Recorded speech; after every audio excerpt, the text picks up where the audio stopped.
Well, Jackson Horvat and Gregg Horvat are joining us here on the Midnight. Jackson wrote his first book when he was in middle school.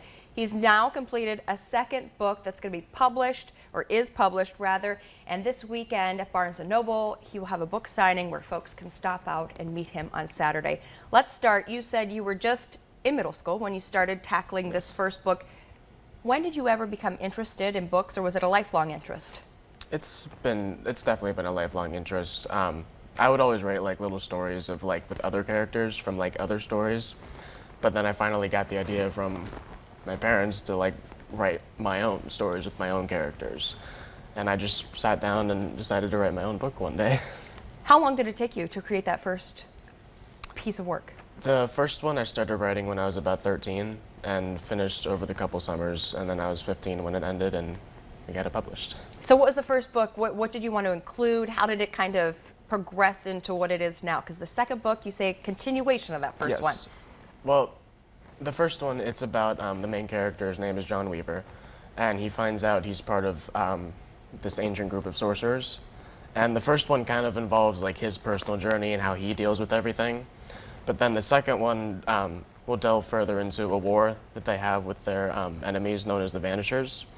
So we have like his personal journey in the first one, and then it delves more into like the war aspect in the second one, and it just continues on through what will be the whole series. You said there's going to be 6 books in Yes. this whole series. Do you sit down and map it all out, or how is it that you're able to extend content over 6 books?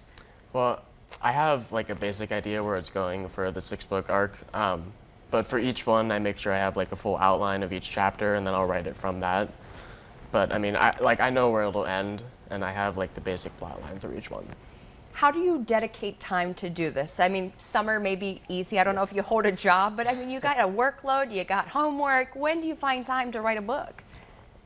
It's definitely difficult. My main writing time is during the summer because that's when I have actual time, because during the school year I have a lot of extracurriculars and classes and tests.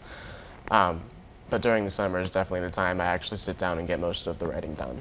And so you said you kind of picked this interest in writing up from Mom. Dad, not so much of a writer, but you do help him out with these books. Explain your role in this. Well, as a labor of love, I mean, by my career, I'm a web developer and graphic designer, so it's one of my favorite jobs I've ever had to do is designing the book covers for these. So I had that opportunity. What do you think of all of his accomplishments? It amazes me. Everyone asks me about my sense of pride, and like, I wish I had more to do with it, you know? He's such a driven kid between speech and debate and band and being a high honor roll student.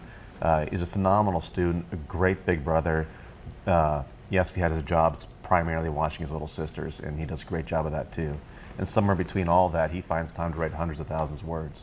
It amazes me every day. So you're helping him design the covers as he has ideas for what will be included in each book. Do you have ideas on what each cover is going to look like? I do sometimes. I need him to feed me it sometimes because he's writing at a pace that I need the time to go, okay, what's this going to be? What do we have to do? Right now we're looking at the first book, right? Yeah, that's the first book. And I can't see too close because the screen's a little far. Can you describe what you've created here? That book, there's a scene where he first finds out about his powers, and it takes place in a classroom where he's trying to make a desk disappear, and he ends up just destroying the whole entire thing. So it was a fun like imagery to do, and it wasn't a big part of the book, but it was a big moment for the book. And the second one? There again, another scene where there's a battle taking place. Some of the Vanishers are using a power that involves fire, and it's basically John defending himself and others. So Where can folks sitting at home now are probably interested in maybe picking these up? Where is it possible to get your books? We have links on my website, jacksonhorvat.com. Okay. It's available on Amazon, on Barnes & Noble, and through my publisher, Inconvenience. And Barnes & Noble is where you'll be this Saturday. Tell us all the details. Tomorrow I'll be at Barnes & Noble. I'll be part of an author panel with one other.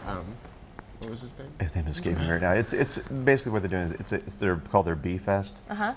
It's revolved around teen writers and wannabe authors. Cool. Wannabe people that want to write. Yeah. And they asked him to be part of that panel along with another local author. I think there might be 2 actually. So tomorrow, Saturday. Tomorrow, the Saturday. Boardman Barnes & Noble. 12 to 2. Perfect. He'll also have books. Actually, the book is being released June 17th, but we will have books for purchase that day, both the first and the second one, which will be actually a pre-release. Well, Jackson, Gregg, thank you so much for joining us this afternoon.